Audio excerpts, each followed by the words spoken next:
Bueno, acá estamos y lo prometido es deuda. Les dijimos que íbamos a compartir un extenso y rico reportaje con el presidente Fernando de la Rúa. Bienvenido, ¿cómo le va? Muy bien, muchas gracias. A usted por estar acá, ¿eh? Doctor, estamos a horas, nada. Estamos en la puerta de una final del mundo, quinta para la Argentina, esperemos tercera Copa del Mundo para festejar. ¿Cómo lo vive?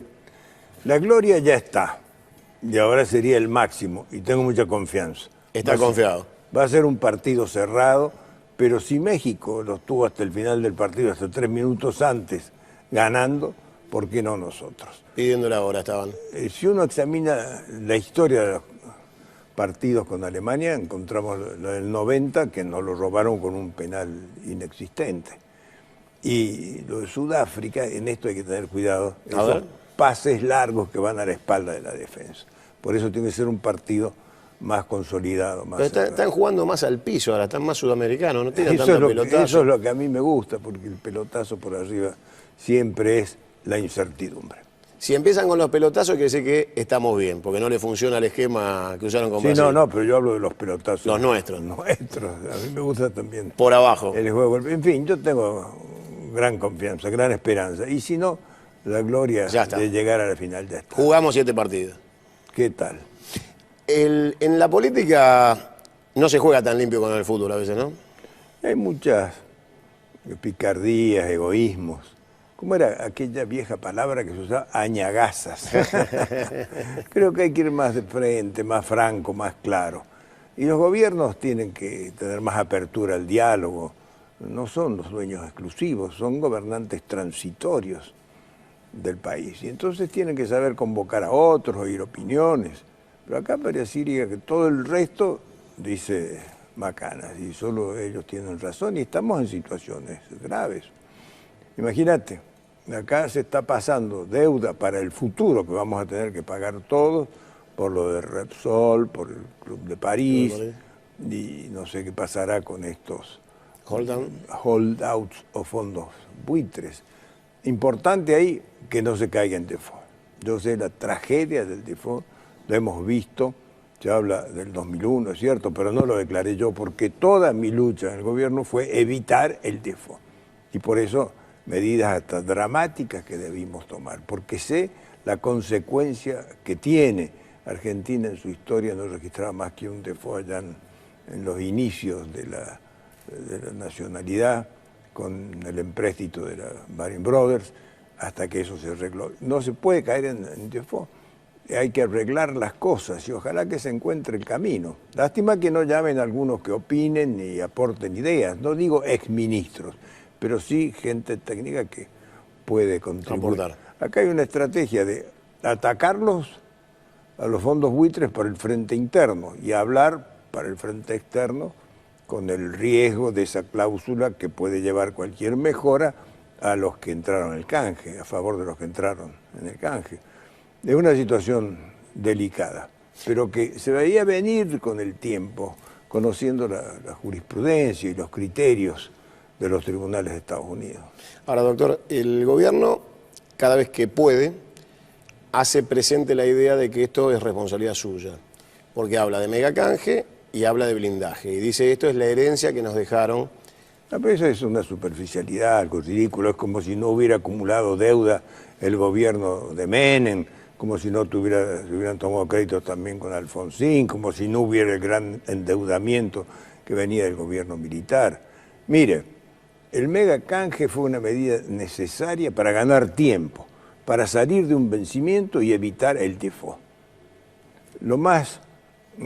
O sea, permítame, doctor, o sea que si usted en ese momento no buscaba la solución del megacanje, usted tenía que caer en default, o sea, usted no tenía recursos. Claro, porque el fondo ya nos había restringido los envíos. Entonces era necesario ganar tiempo, por eso se hizo una postergación de unos 5 años, y es falso que la deuda creciera en 52.000 millones, unas cifras. Es falso. Eso es totalmente falso, y eso fue aprobado por la Auditoría General de la Nación, porque entre las 3 cosas que hay que ganar, en capital, intereses o tiempo, se ganó tiempo. Si hay algo más de intereses es porque a más plazo los intereses corren de acuerdo a los plazos, y nada más que por eso. Eso no significó mayor endeudamiento. Y además era necesario, absolutamente necesario. Unos dicen, no, porque en ese momento lo que debieron hacer es declarar el default porque ya sabían que no se iba a poder pagar. ¿Sabía usted que no se iba a poder pagar entonces? ¿Sabía el país? Todos estábamos en contra de eso, y si se trataba de evitar el default, lo hubiéramos evitado y llegamos al fin del 2001 evitándolo. Solo un acto ligero de Rodríguez Sá va a declararlo con el aplauso del Congreso, una barbaridad, que es lo que se ha tratado de salir después, se sigue tratando de salir ahora. Lo otro que dicen es del blindaje. Eso se llamó blindaje porque ¿qué era? Nosotros asumimos con un cuadro de deuda externa, con vencimientos en el 2000 tolerables, pero en el 2001 eran muy bravos, eran muy fuertes y no había recursos para pagarlos. La recesión con que recibimos el país se mantenía. Entonces se quiso dar una imagen de confianza mostrando que estaban estudiadas las fuentes de donde se obtendrían los recursos para pagar. Era un compromiso del fondo de dar crédito, un compromiso de los bancos de dar crédito para pagar las letes o las obligaciones de letras mensuales, y un compromiso de contribución de 3 países, Italia, España, no recuerdo el otro, que solo cumplió España aportando $1.000 millones de los 1.500 millones prometidos. Entonces se mostró al mundo decir, mire, aquí hay previsiones por 40.000 millones. Previsiones, pero no como le hicieron decir a la presidenta que habían entrado 40.000 millones para que se los llevaran algunos pícaros. No entraron. Y como no se pudieron cumplir algunas metas, porque hubo una diferencia de 800 millones, nada más que 800 millones, el fondo ya con una nueva administración no cumplió las cuotas posteriores. Entonces eso fue el megacanje. Y después los bancos ofrecieron dar el crédito para pagar las letras, pero a una tasa de interés insoportable, 16,5% 16 mensual. Claro, esto era un interés de default y por eso no fue aceptado. Y eso nos llevó al programa de déficit cero, que es terrible, que es vivir con lo que tenemos. Entonces fue necesario redistribuir esto entre toda la administración, entre todos los compromisos del Estado, y eso es lo que lleva inevitablemente a que se resientan sueldos altos, jubilaciones altas, etcétera. Pero no es porque uno quiera rebajarlas de ninguna manera, es porque nos habían ahogado, porque no se dieron cuenta los que ya conspiraban contra el gobierno que nuestra lucha era contra el Fondo Monetario Internacional. Tan nacionalistas nos abandonaban cuando teníamos que enfrentar al fondo. Años hablando de que hay que combatir el fondo y nos dejaban solos en el momento de pelearlo. Y es así que el fondo finalmente, el que nos empuja a la caída, provoca el corralito, la corrida bancaria, provoca la situación final, acompañados por los movimientos políticos internos de aprovechar la circunstancia difícil para quedarse con el poder. Esa es la triste historia que vivimos, deformada después, atribuida a errores del gobierno, cuando lo que pasó realmente es que nos movía en el piso de adentro y de afuera. Ahora, en ese contexto, ¿usted cómo definiría lo que pasó? ¿Tiene un título para ponerle a lo que le pasó a usted? ¿Qué sería? En otros tiempos, digamos, las azonadas militares se llamaban golpe de Estado. ¿Esto qué fue? Fue un golpe civil, un golpe civil. La gran lección que queda es lo malo que es la división del país en momentos de crisis. Yo no cesaba de llamar a la unidad porque era necesario un país unido para afrontar las agresiones del Fondo Monetario y para soportar las dificultades internas, fruto de un proceso heredado, en el sentido que se traspasó de la final de Menem al principio de nuestro gobierno. Había un régimen de convertibilidad que significaba un atraso monetario, de la cual había que salir gradualmente, pero que si se hacía de golpe significaba una explosión como la que se produjo en el 2002 cuando la especificación asimétrica. Duhalde y Remeslenikov con especificación asimétrica, apropiación de los depósitos. Nosotros no lo hicimos de ninguna manera. Ahí sí la gente sale a protestar contra los bancos. Ahí se produce la gran tensión, la gran angustia, una caída tremenda de la producción y una rebaja, una caída de un 30% de los salarios. Es decir, faltó esa grandeza de hablar entre todos y empezaron a jugar muchos dirigentes, yo los he oído, a favor de los grandes grupos económicos y a pedir la devaluación, que era la licuación de las deudas de los grandes grupos económicos, con transferencia de ingresos, por eso la especificación asimétrica. De modo que se hizo que lo pagara el pueblo y se salvaron los poderosos. Ahora, cuando usted tuvo que tomar decisiones, tenía seguramente una sala de situación, un lugar donde tenía a la vista el país que usted gobernaba. Eduardo Menem hace una semana en este programa dijo que dejaron el gobierno con 33.000 millones de dólares de reservas. ¿Esto es así? Cuando usted asumió, ¿tenía eso disponible? Sí, es posible, pero 15.000 millones de déficit. De modo que las cifras eran tremendas. Y no había para pagar los aguinaldos en ese momento. Es una situación muy grave la que nos dejan. No me va a decir nadie que Menem nos dejó un país floreciente, dejó un país privatizado, con alto índice de desocupación, una profunda crisis social. Yo no recuerdo la cifra exacta de las reservas, pero sí las cifras de la desocupación, de los problemas sociales y del déficit escondido, porque me decían Menem y Roque Fernández, el déficit es de 5.000 millones.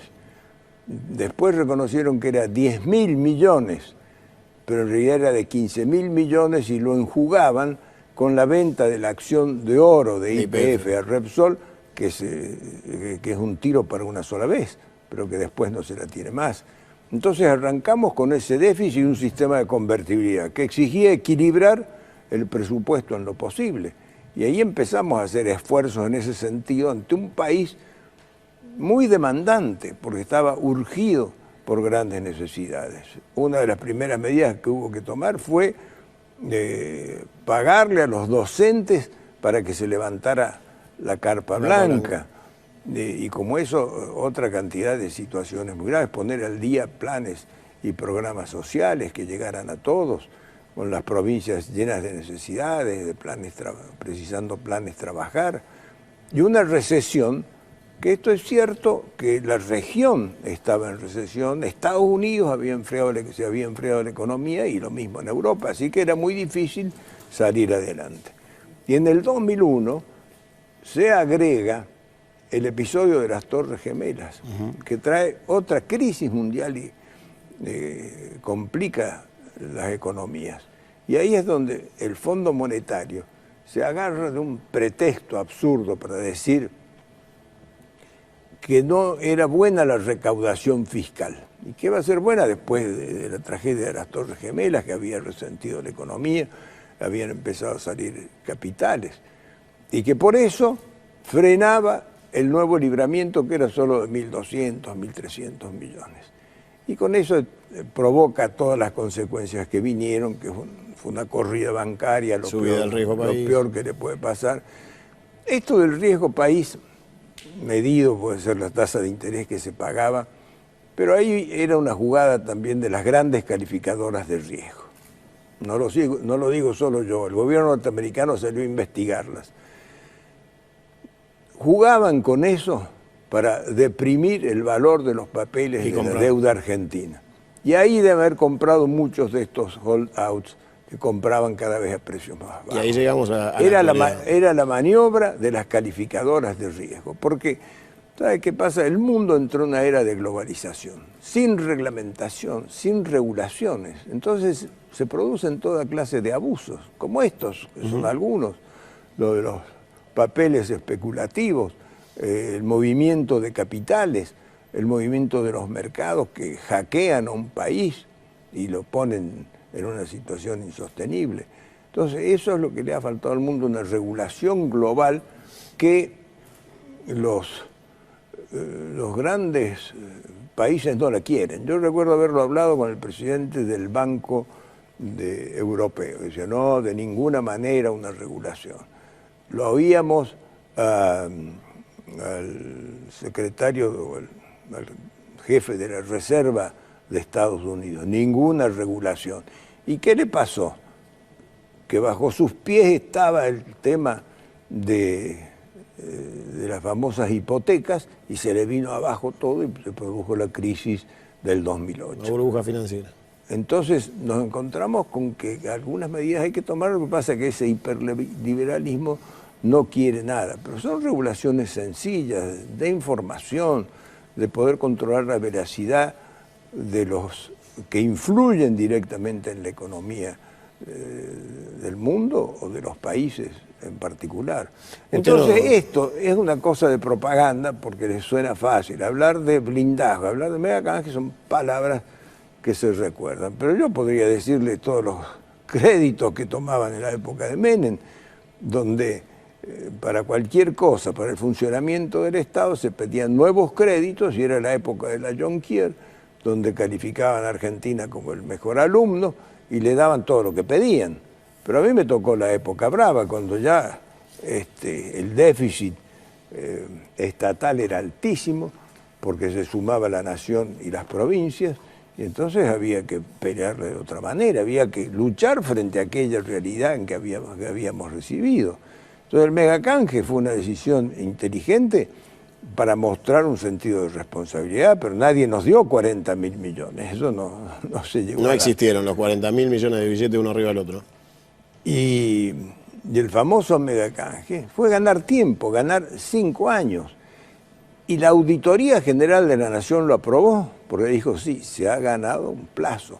Acá fue la picardía de los que dijeron, vamos a denunciar, un poco más de escándalo no le viene mal a nadie. Ya lo había hecho Lilita Carrió hablando de 10.000 millones de dólares de lavado de dinero, que no había pasado nada. Entonces arrancaron con esto del megacanje como si fuera un negocio. El negocio, había que no caer en default, porque además los depósitos de la deuda estaban en situación de embargabilidad y después de esto se pudieron poner en las reservas no embargables. De modo que era un acto de responsabilidad. Lo malo hubiera sido no hacerlo o no encontrar la forma de hacerlo, porque para hacerlo hay que convencer a los tenedores que acepten otro plazo. Ahora, esto quiere decir que usted, desde el minuto en que se hizo cargo de la presidencia, y le voy a preguntar cómo fue la transición, o sea, desde que usted es electo hasta el momento que asume, si esa transición usted dice que le ocultaron información, que le dijeron que eran 5.000 millones, después reconoció en 10.000 y usted terminó encontrando 15.000. O sea, sí. Y bueno, es la realidad que está, ahí está la realidad, vamos a tratar de achicar el déficit.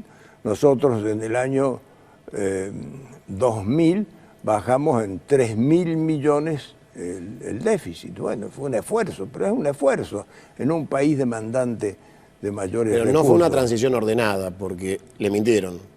Por supuesto. Ahora, si no lo mentían, si lo decían, lo que cargaban más francamente su propia responsabilidad.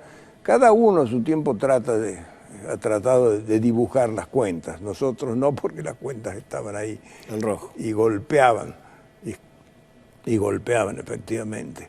Y después, el año 2001, como estaba previsto, fue un año de por sí muy difícil.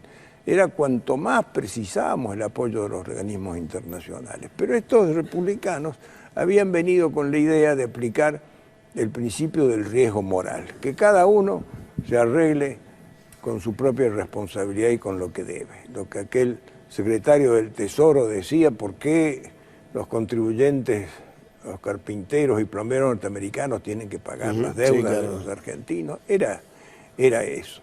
Y además en el Fondo Monetario estaba el señor Keller, alemán, disgustado porque yo anulé el contrato de la Siemens, que era un escándalo, y bueno, esto creaba una situación incierta. Así que personalmente tuve que involucrarme en negociar personalmente con Bush, con Tony Blair, con Schroeder, el canciller alemán. Tuve el apoyo de Carlo Azeglio Ciampi, el presidente de Italia, una gran persona. Y en definitiva, después de una visita para ver por dentro las cosas de un señor Taylor que mandó el presidente de Estados Unidos, salió el nuevo crédito. Y recibimos la primera remesa el 10 de septiembre. Bueno, estábamos eufóricos porque era la salida para Argentina. Pero el día 15 se produce las Torres Gemelas. Y ahí entonces los del Fondo Monetario, Keller y Ann Kruger, empiezan a apretarnos de nuevo. Se corta. La autoridad política ya se distraía en otra cosa. Y entonces empiezan a exigirnos mayor recaudación, a exigirnos una cosa y otra. Y nos niegan el libramiento de octubre. Y este fue el gran problema. Mientras tanto, como lo veían los adversarios internos, en octubre se había producido la elección de medio plazo, había ganado el justicialismo. Entonces dijeron esa trágica frase que hemos oído alguna vez de vamos por todo. ¿Qué quiere decir? Comerse las instituciones, avanzar sobre el dolor y el sacrificio de los argentinos. ¿Quién la dijo esa frase? ¿Usted tiene conciencia? No la dijo nadie, pero de hecho estaban en ese concepto. ¿Quién fue el jefe de ese golpe civil? ¿Existe? Para mí ha sido Duhalde que estaba al frente de eso, porque él había anunciado ya ante distintas personalidades que él se iba a hacer cargo del gobierno en poco tiempo. Entonces él empezó a decirle a Alfonsín, tiene que terminar la alianza este gobierno porque ganó la elección, pero con otro presidente. ¿Quién es para decir quién es el presidente? Todos empezaron a anotarse en el Senado para estar en la línea de sucesión presidencial. ¿Incluidos los propios? Incluidos algunos, sí.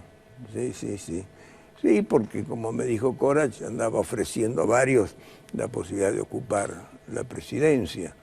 Pero en el justicialismo, en una reunión en San Luis, apareció Rodríguez Sá y dijo, yo estoy para esto.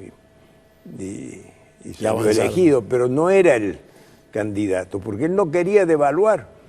Entonces lo sacaron, le quemaron las puertas del Congreso, le cortaron la luz en Chapadmalal y él salió rumbo escapado a San Luis. Ahí hubo una reunión, desde ahí, mejor dicho, mandó directamente la renuncia. Ni siquiera volvió a Buenos Aires. Entonces sí, asumió Duhalde, votado por unanimidad, que tenía un liderazgo fuerte. Seguramente él ha creído que la crisis era violenta y que correspondía que él asumiera, no se habrá pensado que eso era lo mejor, pero todo esto estaba atrás. Piense que a mí el 19 de diciembre la policía de la provincia de Buenos Aires retira de Olivos la guardia policial que custodia la Quinta de Olivos. ¿Cómo es posible que dejan desguarnecida la residencia del presidente? ¿Cuál era el riesgo? Que muchos de los que protestaban con los cacerolazos pretendían saltar la cerca y avanzar. Eso es realmente muy peligroso porque la residencia está custodiada por el ejército, son los granaderos. Esas cosas son realmente muy peligrosas. Por suerte no me lo avisaron en el momento, lo supe después. La Policía Federal tuvo que reforzar la guardia. Pero son síntomas de esto que pasó. ¿Y cuántos salían a decir que el presidente debía renunciar? ¿Cuántos gremialistas lo dijeron? ¿Qué fue esa reunión de Cáritas que yo fui un momento, porque no estuve invitado, pero fui a ver y a explicar las cosas como eran? Pero estaban todos con la devaluación, todos con la devaluación. Y la devaluación tenía que ser transitoria, no de un día para otro como se hizo, porque eso era matar los ahorros de la gente, matar el salario de los trabajadores. Y esa fue la tragedia, por eso se vivió el drama de todos esos días. Después todas las cosas se superan. Imagínense, yo renuncié y a los 6 meses empezó a subir la soja. Si yo hubiera tenido la soja que a un precio como lo tuvieron los Kirchner, hubiera sido también el milagro. Doctor, usted tuvo una muy buena campaña presidencial con un nivel de comunicación excelente que lo llevó a la presidencia. ¿Le habrá fallado o nunca pensó que puede haber fallado en la comunicación cuando ya era en gobierno? Porque si usted, todo esto que usted nos cuenta hoy, muchos años después, hubiera sido expresado, yo no recuerdo que usted haya explicado esto. Sí me acuerdo cuando usted anunció las soluciones que había obtenido con el Fondo Monetario, las negociaciones, pero es como que no se transmitió en su primer año de gobierno la crisis. Es como que usted, al contrario, llevaba tranquilidad. Pero el pueblo argentino vio que si usted no le explica claramente que estamos en crisis, no le cree. Sí, se puede llevar tranquilidad, pero yo lo anunciaba a cada paso. Pero nadie quería oír, no se podía concebir que hubiera que hacer esfuerzos. Todos pensaban que con la simple llegada del nuevo gobierno, no el 1-1, con la llegada del nuevo gobierno se solucionaban los problemas. Y cuando yo decía la situación es grave, esto es difícil, explicábamos las cosas, no lográbamos hacerlo entender. Usted dice hacer una campaña más extensa o intensa para decir, miren que es gravísimo, vamos todos a rezar. No se llega a eso porque también esto es sumarse a los falsos profetas que alentaban la salida de capitales. Piense usted que nosotros teníamos los funcionarios del Fondo Monetario Internacional, las autoridades del fondo que hablaban de que Argentina no podía pagar. El BID, el Banco Interamericano de Desarrollo, tenía un señor Calvo, asesor de Iglesias, el presidente, que salía a hablar en contra de Argentina.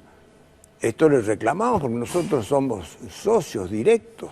Es decir, una agresión bastante diversificada.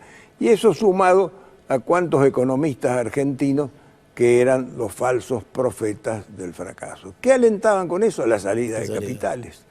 Entonces, faltó patriotismo, faltó grandeza, faltó capacidad para juntarse y decir, unamos esfuerzos. Yo los convocaba. La diferencia con el momento actual es que el gobierno no convoca a nadie. Dice que lo va a arreglar solo. El peligro que lo va a arreglar pateando para adelante. ¿Qué significa? Que la deuda, en definitiva, de la jugada de Repsol, del arreglo un poco más caro con el Club de París y de esto ahora, no la va a pagar este gobierno. La van a pagar los contribuyentes que después de 2015 van a tener que mantener sus aportes para un país endeudado. ¿Por qué se ató al 1-1? ¿Por qué se quedó aferrado a ese 1-1 que después deriva en la llegada de Cavallo a su gobierno? Que me gustaría que me explique por qué Cavallo.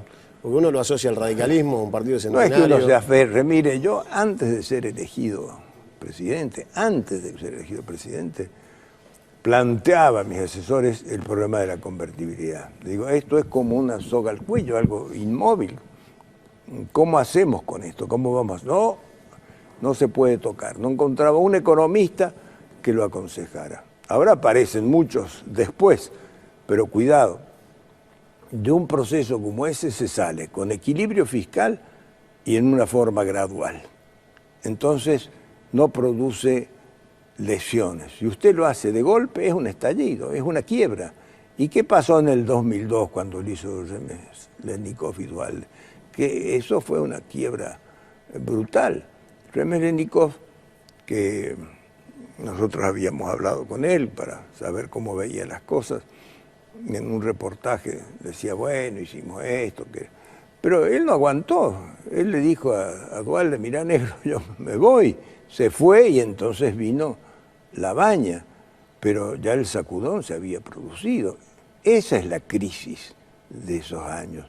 No es la crisis del 2001, es la crisis de la devaluación del 2002. Y todos los que la proponían empezaron a lavarse las manos.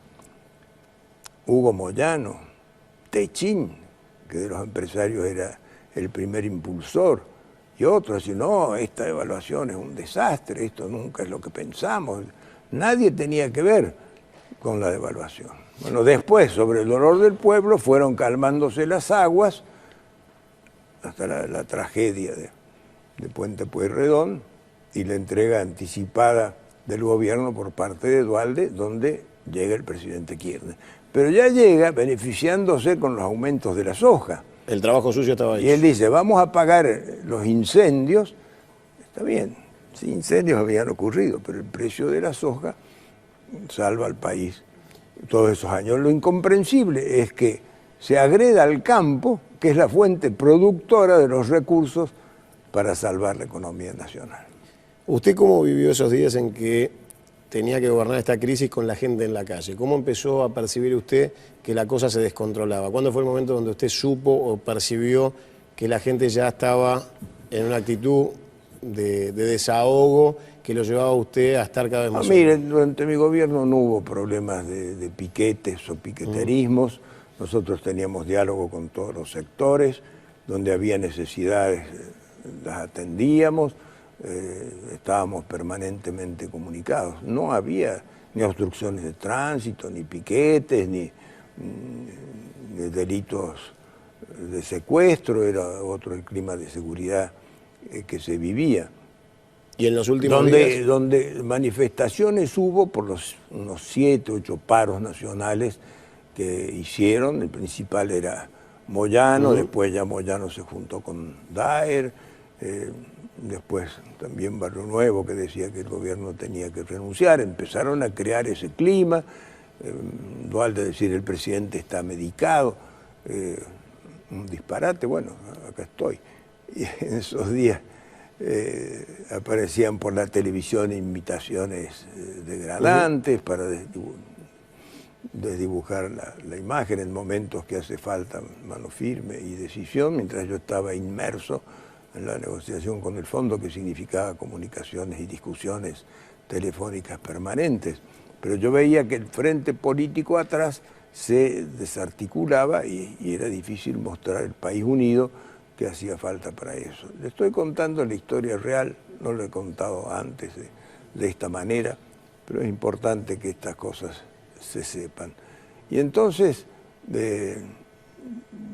no hubo estas manifestaciones en la calle. Lo primero que pasa es esa semana, donde aparecen hechos de violencia en Entre Ríos, que incendian un supermercado, en Santa Fe, donde Reutemann con la policía pone orden, aunque hay muertos, y en la provincia de Buenos Aires, donde esto se había originado, porque ahí venía la maniobra de crear el clima de desestabilización y de violencia, se asustan que se les va de la mano y entonces piden auxilio al gobierno nacional y vienen para que le facilitemos a la gendarmería. Cosa que se hace, se calman las cosas y después no había ningún motivo, pero salvo la planificación. Traer la gente a la Plaza de Mayo para crear una tragedia, para que hubiera violencia y con eso poner o dar el empujón final para que el gobierno se fuera. Y realmente yo no tenía previsto esto, pero sí quería un gobierno de unidad nacional, y esta era la crisis externa que la veía, que me hacía pensar o ver que era necesario mostrar un frente unido, y ese grado de conflictividad mostrado en los paros o en los actos gremiales. Pero ya no querían.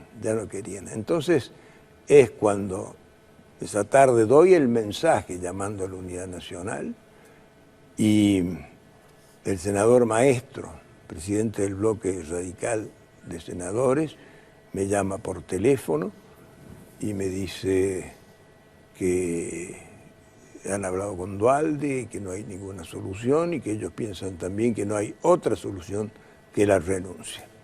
Entonces yo digo, como decían antes, tú también, hijo mío, tú, Cuauhtémoc, figlio mío, que estás en soledad. Y bueno, si un renunciamiento puede contribuir a que cese la violencia, se arregle con los organismos financieros internacionales y se asegure la continuidad institucional del país, evitando que sea un golpe de Estado tradicional. Yo rechacé el ofrecimiento del ejército para controlar la situación, porque esto hubiera sido... ¿Se lo ofreció el ejército? Sí, lo ratificaron, porque estaban a disposición. De ninguna manera pensé en involucrarlo en episodios de este tipo. Pienso que nadie debe aferrarse al poder por el poder mismo. Si uno se encuentra en ese cuadro de soledad, hay esa situación de violencia, pero se ha falsificado diciendo que eso era porque la gente estaba hambreada y todo eso usted sabe que es falso. Inmediatamente de mi renuncia cesó todo, no había, esa situación no existía.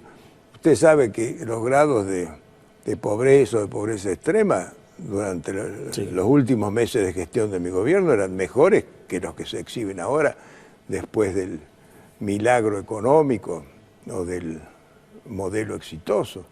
Es cierto, había subido la tasa de desempleo, pero ahora ha bajado porque está lleno de planes de trabajar, subsidios y demás. Hay que ver cómo se conjuga esa cifra.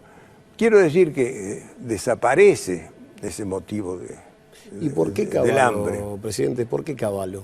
En ese momento la cosa era, primero porque se va a Machinea, se va porque no le daban en su conducción el equilibrio de las cifras y le había quedado un saldo de 800 millones negativo frente al compromiso asumido por el megacanje.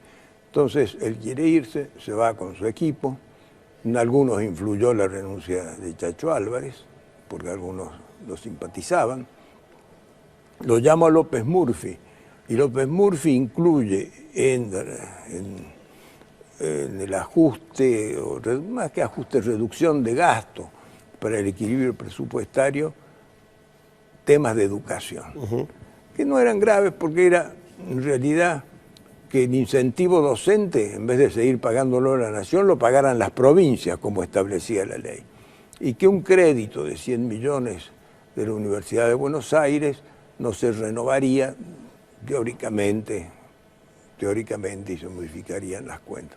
Pero tocar educación en un momento de sensibilidad provoca que los muchachos y los docentes salgan a la calle.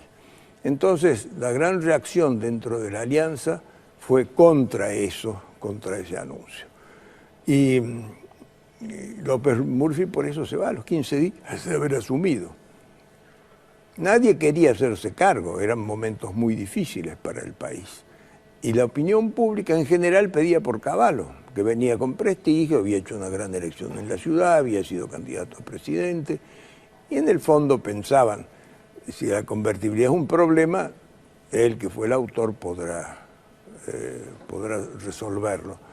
E incluso los de mi partido, que los encontré en la residencia de Olivos para pedir el alejamiento de López Murphy, pedían por Cavallo, y ahí lo hice hablar con todos ellos, ahí surge. De modo que no fue un capricho mío, sino dar un cauce a la situación económica. Ya antes Álvarez me lo había sugerido y yo le había dicho que no, porque eso traía un problema interno del partido, pero en ese momento era al revés, el partido lo solicitaba.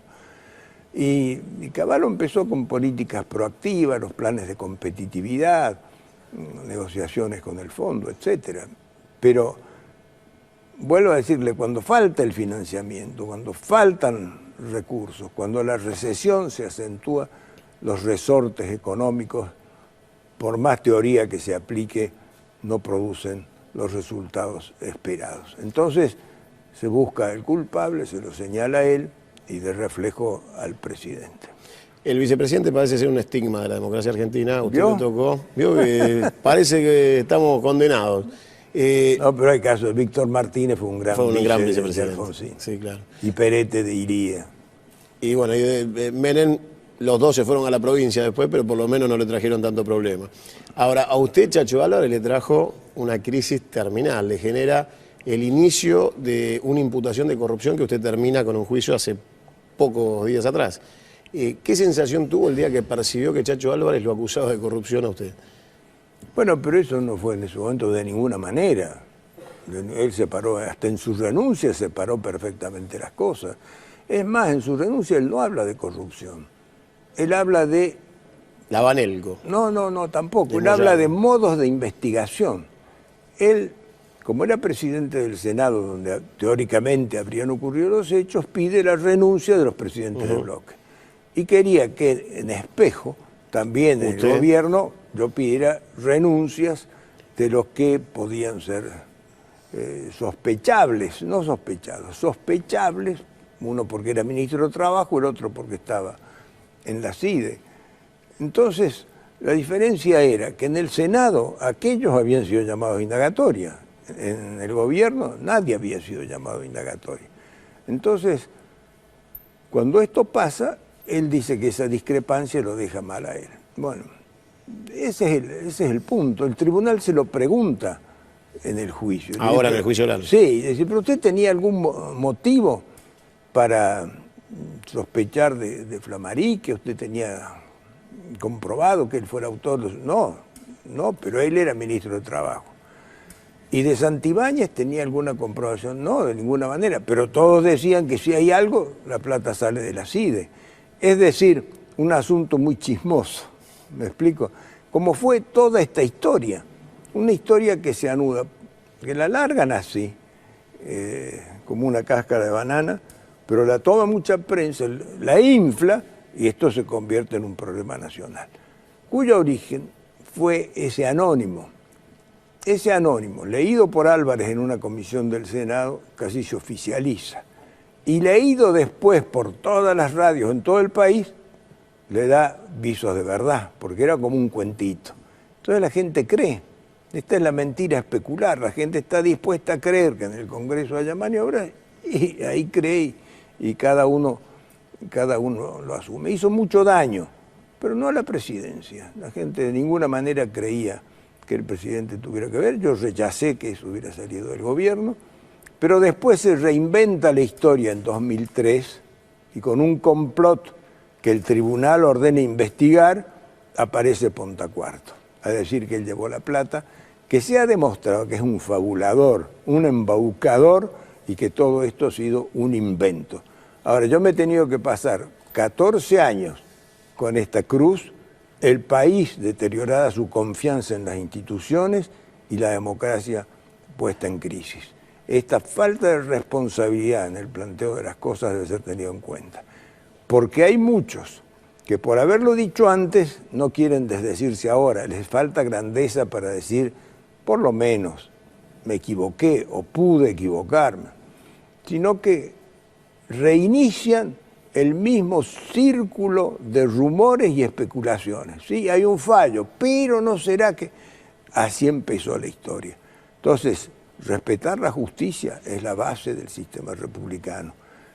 Y lo digo yo, que fui a juicio, presidente caído, asistí a todas las audiencias para dar la cara, asumir mi deber y mi responsabilidad, donde nadie puede atribuirme influencias de ningún tipo, un tribunal digno y respetable, donde se ha mostrado a través de todas las declaraciones que esto era una falacia del principio al fin, como una nube que obnubiló, por eso la palabra obnubiló está bien, confundió a millones de argentinos, que estamos dispuestos a creer las cosas si se presentan bien. Eso de la Banelco es publicitariamente fantástico. Decir esta cuestión de la Banelco lleva a que muchos hasta por la ironía crean en el hecho. Y bueno, esto fue así. Hoy se ha demostrado que es falso y yo lo proclamo. Me fastidia que no solo debo proclamarlo, sino defenderlo, porque hay algunos que siguen escribiendo de mala fe como si un fallo de la justicia fuera cuestionable, o porque la opinión pública ya juzgó, o porque la gente lo creyó. Yo le digo a la gente que a ellos, todos estos escribas que les vendieron la mentira, a ellos tienen que pedirle disculpas. Yo no digo que a mí, a ellos, porque los indujeron a error, y eso es peligroso. Doctor, usted hace un rato decía que usted renunció en beneficio de las instituciones, la gobernabilidad. Hoy hay un vicepresidente procesado en que la sociedad está muy encarnizada en sentirse ofendida con su sola presencia en un acto como el del 9 de julio. Senadores que le piden que no baje al recinto se levantan y se van. ¿Usted cree que el vicepresidente cuando llega a este punto debería, por lo menos, pedir licencia, dar un paso al costado, ponerse a disposición de la justicia como dice usted y esperar, o cubriéndose en las formalidades, él se va a seguir en el Senado y cumpliendo su mandato? Sí, hay un punto en que uno tiene que valorar si aferrarse a un cargo hace bien o hace mal a las instituciones. Eso no es cuestión de ver si le hace bien o mal a él, sino a las instituciones. Es posible que espere a ver el fallo de la Cámara. De ahí se replanteará la situación. Y ahí supongo que si hace esta valoración, debe tomar una decisión sensata. Si su presencia hace bien o hace mal al país, a las instituciones, al gobierno que integra. ¿Qué consejo o qué charla tendría usted hoy con Cristina si lo recibiera y tomaran un café? ¿Qué le diría? No hablo de eso porque el diálogo no está. A mí me invitó a un acto ceremonial por cumplirse 30 años de democracia, en un momento muy difícil, muy cuestionado, y yo fui porque sentí que era mi deber hacerlo. Lo que tiene que hacer un expresidente es estar donde corresponde en el momento debido. Así que ahí la saludé, me agradeció que hubiera ido, y pienso que este es mi mensaje. ¿Cuál es el mensaje? Respetar la estabilidad de las instituciones. En esos días se habla mucho de incertidumbres institucionales, y por eso principalmente fui. Significa que quien fue elegido debe concluir su mandato. Y esto lo digo siempre, no se lo diría a ella. Abrirse al diálogo, recibir a los opositores, escuchar opiniones, que en nuestro país sí, eso como mi experiencia. En las reuniones la gente da lealmente su opinión.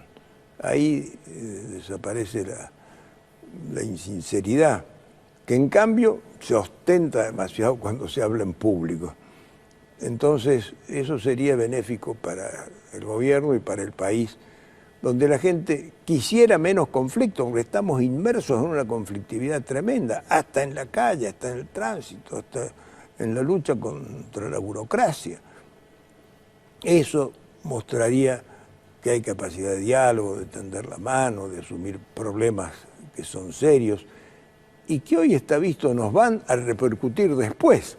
Si lo que se está haciendo nos va a costar en el 2016 a todos los argentinos, el que lo está ocasionando ahora debería por lo menos explicar sin rencor.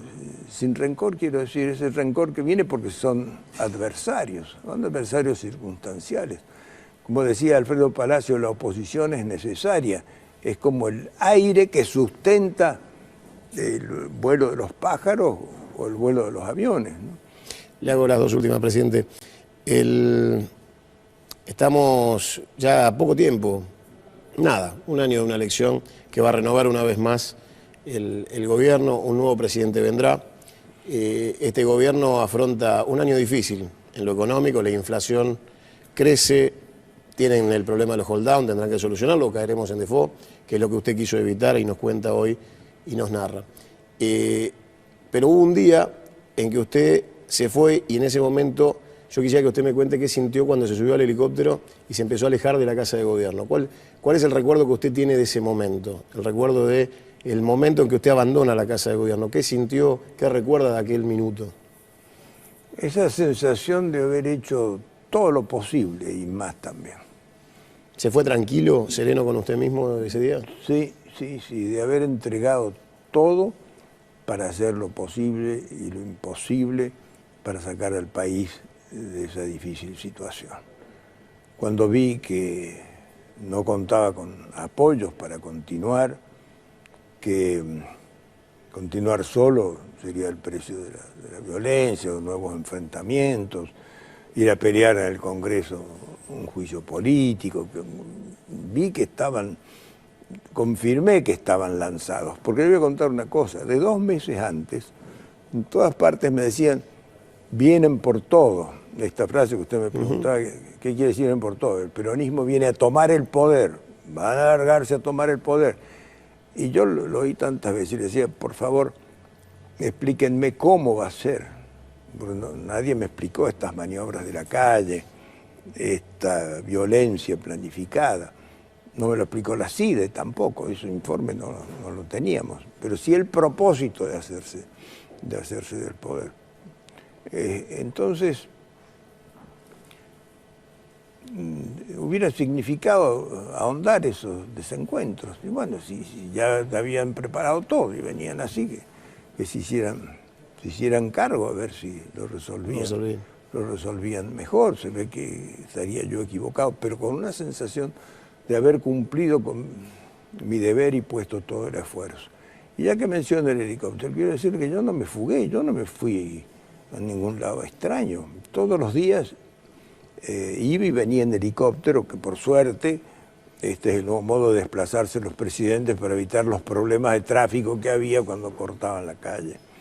De modo que ese día, el error fue de Casa Militar, que lo puso ahí, arriba de la Casa de Gobierno, pero ¿a dónde me fui? A la sede de la presidencia, que es en Olivos. Y al otro día regresé y volví a Olivos y me fui a la tarde.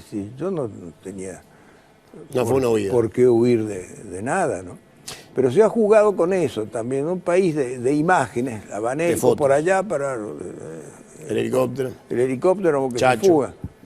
En fin, son cosas que después van decantando y se van entendiendo más. Lo último es para usted, presidente, la Cámara, y seguramente hay millones de argentinos que están mirando del otro lado, como lo están escuchando hoy en el estudio. ¿Quiere decirle algo a la gente que no le haya dicho antes y que tenga oportunidad ahora de decírselo? Gracias. Saludo a todos los argentinos, a los que están siguiendo este programa, a las familias, a los viejos y a los jóvenes. Quiero pedirles disculpas por no haber podido terminar mi mandato. El primer deber de un gobernante es cumplir con el mandato para el que fue elegido, y más un presidente.